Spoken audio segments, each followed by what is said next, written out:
হিমেল বাতাস আর কনকনে ঠান্ডায় নওগাঁর বরেন্দ্র জনপদে ব্যাহত হচ্ছে জনজীবন। শীতের সবশেষ খবর জানাতে এই মুহূর্তে বালুডাঙ্গা বাস টার্মিনাল এলাকায় আছেন সহকর্মী MR রকি। সরাসরি যাচ্ছি তার কাছে।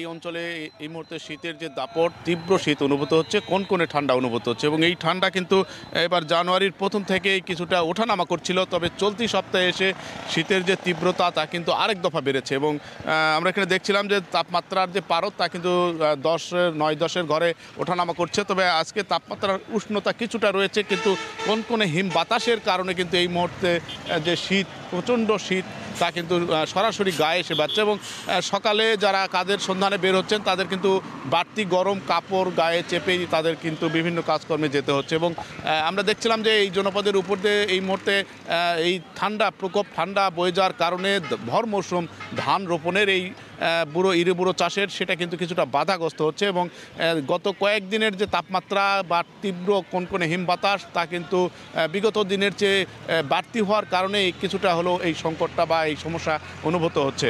তবে এবার শীত কিছুটা ওঠানামা করছিল, জানুয়ারির প্রথম দিকে কিছুটা বাড়তি হলো, মাঝামাঝিতে এসে কিছুটা শীতের যে তীব্রতা তা কিন্তু অনেকটা কমে এসেছিল। তবে এই মাঘের দ্বিতীয় সপ্তাহে এসে কিন্তু শীতের যে শেষ তার যে তীব্রতা, শীতের যে বাড়তি ধকল তা কিন্তু এই জনপদের মানুষকে অনেকটাই কাবু করে রেখেছে। স্বাভাবিকভাবে এই অঞ্চলের উপর দিয়ে হিম বাতাসটা কিন্তু অনেকটাই বেশি বয়ে যাওয়ার কারণেই এই অঞ্চলে মানুষ শীতের যে তীব্রতা তা কিন্তু অনুভব করে থাকে এবং বাড়তি শীতের জন্য যে প্রস্তুতি থাকার বিষয়গুলো এটা কিন্তু বরাবরই এখানে উপেক্ষিত আমরা লক্ষ্য করি এবং নিম্ন দরিদ্র মানুষ তারা কিন্তু শীতের গরম কাপড় কেনার জন্য বিভিন্ন দোকানগুলোতে, ফুটপাতের দোকানগুলোতে কিন্তু ভিড় করছেন। তবে সরকারি পর্যায়ে দরিদ্র অসহায় মানুষের পাশে দাঁড়ানোর যে চিত্রটি তা কিন্তু খুবই অপ্রতুল আমরা দেখছিলাম এবং বিগত বছরের মতো এবারও কিন্তু যে বিষয়টি বলা হয়েছে যে সরকারের যে অপ্রতুলতা রয়েছে এই শীতের দরিদ্র মানুষগুলোর পাশে দাঁড়ানোর জন্য কিন্তু বিত্তবানদের এগিয়ে আসার কথাই বারবার বলা হয়েছে।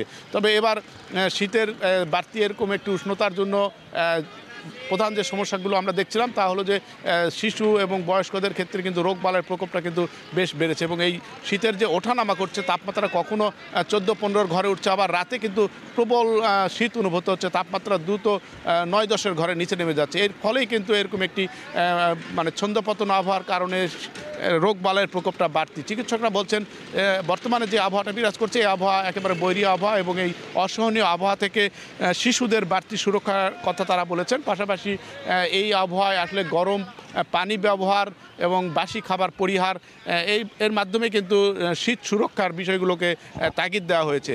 তবে আরেকটি বিষয় এখানে আমরা দেখছিলাম যে বিগত দিনগুলোর মতো এবার বুড়ো চাষের ক্ষেত্রে তীব্র ঠান্ডার কারণে কনকনে বাতাস বয়ে যাচ্ছে, কিছুটা বিলম্বিত হচ্ছে। চাষাবাদের ভর মৌসুম চলছে এখানে, বিগত দিনগুলোতে কিন্তু একদম মাঘের প্রথমেই বুড়ো ধুম পড়ে যায় চাষ ক্ষেত্রে, কিন্তু এবার এই হঠাৎ করে তাপমাত্রা নিচে নেমে যাওয়ার কারণেই কিন্তু এরকম একটি ছন্দপতন হয়েছে এবং চাষিরা বলছেন বৈরী আবহাওয়া যদি দ্রুত কেটে না যায় তাহলে কিন্তু এটা বিলম্বিত চাষাবাদ হবে এবং বিলম্বিত চাষাবাদের কারণে ফলনের যে হার স্বাভাবিক সেটা কিন্তু অনেকটা কমে আসে।